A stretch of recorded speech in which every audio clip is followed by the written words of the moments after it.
শুভ সন্ধ্যা। বরিশাল মেহেন্দিগঞ্জে 4 আসনে আগামী নির্বাচনে কে পাবেন ধানের শীষের প্রতীক, এ নিয়ে কিন্তু ব্যাপক আলোচনা ও গুঞ্জন চলছে।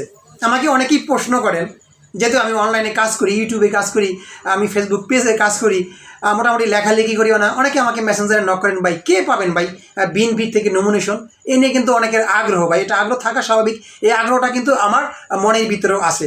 তবে আমি বিভিন্ন পেপার পত্রিকা, গাজীপুরের বিএনপির একজন কেন্দ্রীয় নেতার সাথে গতকাল আমার একটু কথা হয়েছে, যেহেতু আমি কাজ করি, আমার সাথে একটু কথা বলো। উনি আমাকে বললেন যে আপনাদের মেহেন্দিগঞ্জে 2 জন প্রার্থীকেই বিএনপি সিলেক্ট করে রেখেছেন।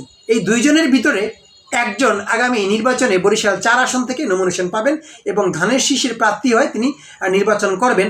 এই কথাটা আমি কেন বললাম, উনি আমাকে বলতেছেন যে আমি বিভিন্ন মিটিংয়ে থাকি, যেখানে কেন্দ্রীয় নেতারা শুধু 2 জন প্রার্থীকেই মোটামুটি চিনেন, জানেন যে তারাই মেহেন্দিগঞ্জের জন্য আগামীতে গুরুত্বপূর্ণ ভূমিকা পালন করতে পারেন।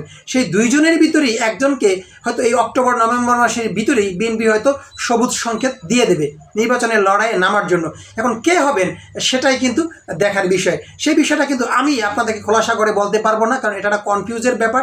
2 জন প্রার্থীকে অবশ্যই আপনারা চেনেন, তো আপনার দৃষ্টিতে এই 2 জন প্রার্থীর ভিতরে আপনি কাকে এগিয়ে রাখবেন?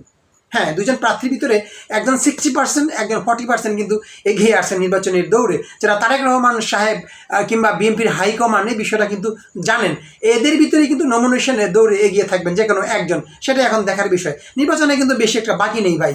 জামাত ইসলাম, চরমনাই, তারা কিন্তু প্রার্থী দিয়ে নির্বাচনী মাঠে দৌড়ঝাঁপ করছেন, কিন্তু বিএনপি এখনও হতাশায় ভুগতেছেন যে আমরা কি নমিনেশন পাবো কিনা।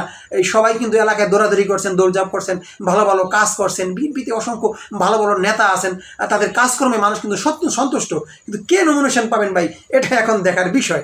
আসলে এই বিএনপি দীর্ঘদিন ক্ষমতার বাইরে, ক্ষমতা যাওয়ার বাসনা কিংবা সাধনা কিংবা লোভ লালসা সবারই থাকে। এখন কে পাবেন সেটাই দেখার বিষয়। বিএনপি যাকেই নমিনেশন দেখ না কেন, জনগণ তাদেরকে ভোট দেওয়ার জন্য অধীর আগ্রহে বসে থাকবেন, কারণ বিএনপি বিশাল একটা দল। তো যাই হোক দর্শক, আশা করি আপনারা বুঝতে পেরেছেন নির্বাচনের কিন্তু মাত্র মাস 4 বাকি আছে। নির্বাচনী হাওয়া দেশে বইছে, সব দল নির্বাচন করার জন্য ব্যতিব্যস্ত একটা অবস্থার ভিতরে আছে। আমিও দেখতে চাই যে আগামী নির্বাচনে বরিশাল মেহেন্দিগঞ্জ থেকে কে বিএনপির কান্ডারি হবেন। আমাকে যেহেতু অনেকে প্রশ্ন করেন, আমারও কিন্তু আপনাদের মতো আগ্রহের কিন্তু শেষ নেই। আশা করি আপনাদের ভালো লেগেছে। এরকম ভিডিও পেতে আমাদের পেজটি ফলো দিয়ে রাখতে পারেন।